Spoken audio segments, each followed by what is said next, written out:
Here's the dilemma. You can only afford one car, but you don't want the dreaded CUV or crossover.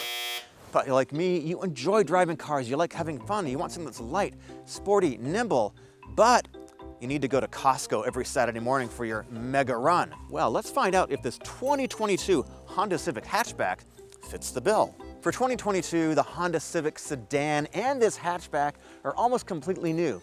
They share really nothing in common with the last generation except for the engines.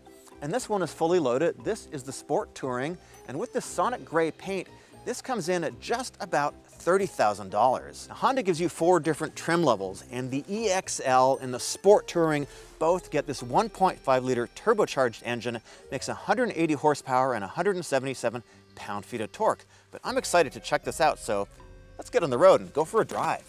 What's this? An extra pedal and no PRNDL.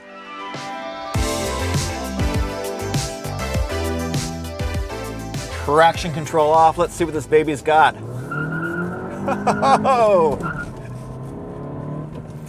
This has got a lot more torque than the older Civics, the old naturally aspirated ones. This has got so much torque, it starts at about 1700 RPM. But let's talk about this manual transmission first.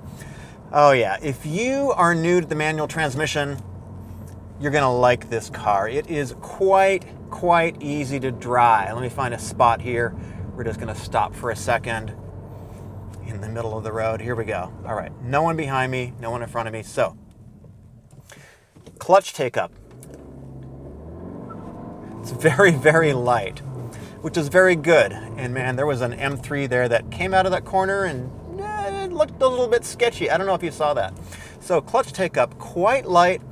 Shifting is quite good too. So this transmission, it's a pretty classic Civic transmission. It's not as good, not quite as snick as the Civic Type R or even the SI. It's not quite that good, but it is very good indeed. And I've got to applaud Honda for making a manual transmission in this day and age. There's not that many manufacturers that are doing it anymore. It's really nice to see. No question. So shifts are pretty easy to operate. It's got a very positive kind of feel to it. As I said, the clutch take up is quite light, but not a lot of feel. You're not going to have a lot of difficulty driving this transmission if you're new to the manual. Now, pedal position, I think, is really good. I'm going to go in a little bit hot into this corner here. I'm in 3rd gear, and I'm going to heel and toe, which means braking and downshifting at the same time. And there's no problem at all. The pedal position is really good, and I expect that to continue, obviously, with the SI and the Type R. They're not going to change that. So that's a really big positive thing. Now, it's telling me to brake. There is some safety systems here. So yeah, I'm braking. All right, so if let's see, I'm in 3rd gear right now. Foot on the floor. I'm starting to get power. 3,000, 4,000, 5,000. The power's starting to come on. It's starting to feel like I'm getting into the rev band. That's kind of nice. But one thing that I noticed here at higher RPMs is that I get a little bit of rev hang. It wasn't too bad there. Quick downshift here. All right, coming into this corner. All right, there's not a ton of grip with these, with the all-season tires, but that's okay. If you're trying to decide between a crossover and something like this, let me stop you right now, because this is far more entertaining to drive than just about any crossover that I've driven, especially at this price point. One of the main competitors to this is the Mazda 3 hatchback, but it's about $1,000 more and it is about 400 pounds heavier.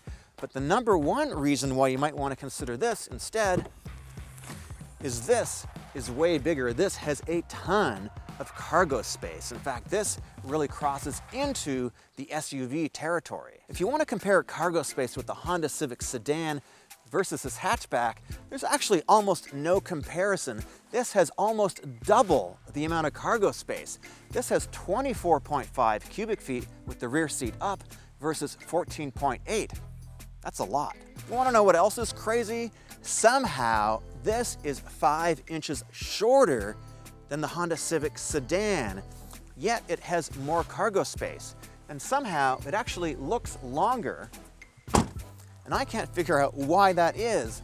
Honda has developed some kind of packaging magic here. If you remember the last generation Honda Civic Hatchback and it was a little bit cramped back there, not so much knee room, well now they have solved this problem because this vehicle is a little bit longer. Also a decent amount of headroom too, I'm 5'9", but if you're 6 foot it might get a little bit cramped, and 60-40 folding back seat split, so you can get a lot more cargo space if you need to. I could definitely spend a little bit of time back here without any issue at all. This is nice. Check out how premium this cabin feels. Again, this is about $30,000. Honda has done an amazing job with this new cabin. It's so clean, it's so simple, it's so elegant. It is really driver focused. And this being the Sport Touring, this gets all the niceties that you don't get in the lower trim levels. The infotainment display is bigger here too. You get a 9-inch versus a 7-inch display. It's pretty good, it's pretty responsive. It has wireless Apple CarPlay. It also has wireless Android Auto. The heating and ventilation controls are excellent. They are all on these little touch knobs with nice clicks. I think most people are going to be really happy with the Bose system. Again, this only comes in the Sport Touring. These seats are leather trimmed and you get leather on the bolsterings, not in the center portion. They're 8-way adjustable, but I do have one complaint. I really wish there was a lumbar support. If you want to see what the interior looks like in a more lower trim level, I reviewed the Sport recently, so go check that out. Now, looks are subjective, and even though this is 5 inches shorter than the sedan, somehow it looks longer.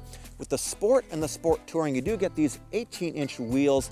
I think they look pretty good. They're 10-spoke, and you get 235 40/18 tires. This is considerably bigger than the 215 tires you get on the other models. If you're enjoying this video, I've got one small favor to ask. Please give it a like, share it with your friends, and subscribe. It really helps this get out to the algorithm, helps more people see the video. Here's something else to think about. So I'm gonna rev it out. Second gear, full throttle. Hear that? That is rev hang, and so that means that the RPMs are staying up between shifts.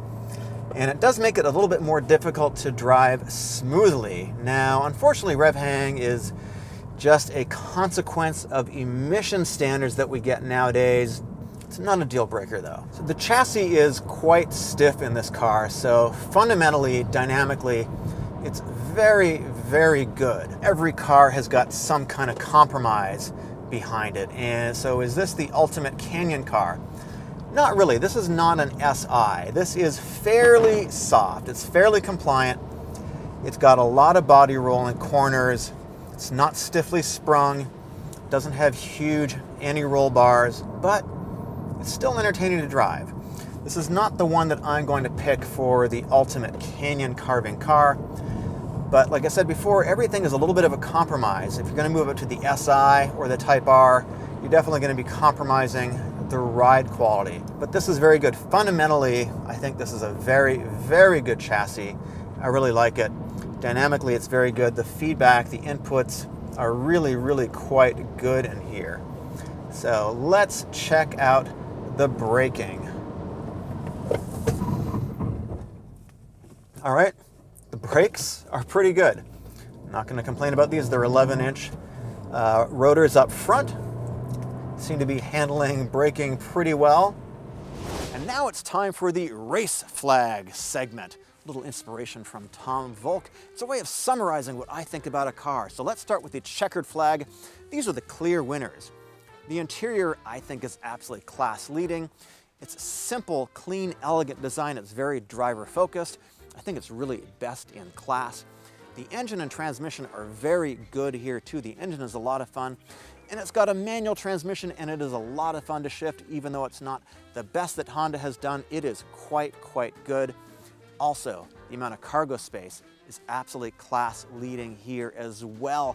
This actually has more cargo space than the Lexus NX, if you can believe it. The infotainment system is quite good as well, and I think this car at about $30,000 represents an excellent value and definitely something to consider if you don't like crossovers. In racing, a yellow flag means caution. And in here, these are the things that I think could use a little bit of improvement. One thing is there is no lumbar support in the seats. It's not a deal breaker, but I was not able to get entirely comfortable with these seats. I'd also like to see a little bit more side bolstering too. Black flags, there's really not a lot to complain about here. My only real complaint is the rev hang. And we know that most modern cars that have a manual transmission have the same issue, and that is due to emissions. But overall, I really like this car. There is very little to complain about it. I think Honda has done a superb job at bringing back sportiness into the hatchback. So is this a crossover killer? Well, if you enjoy driving cars more than crossovers like I do, this is definitely something to consider, especially at this price point. Honda has done, I think, a fantastic job with this makeover. I've now checked out the sedan. This is the hatchback. I'm looking forward to the SI, which is going to be the next level of performance up. And of course, later in 2022, we are going to get the Civic Type R. I definitely want to check that out. My name is Eric. Thanks so much for watching. Please subscribe, and I will see you in the next video.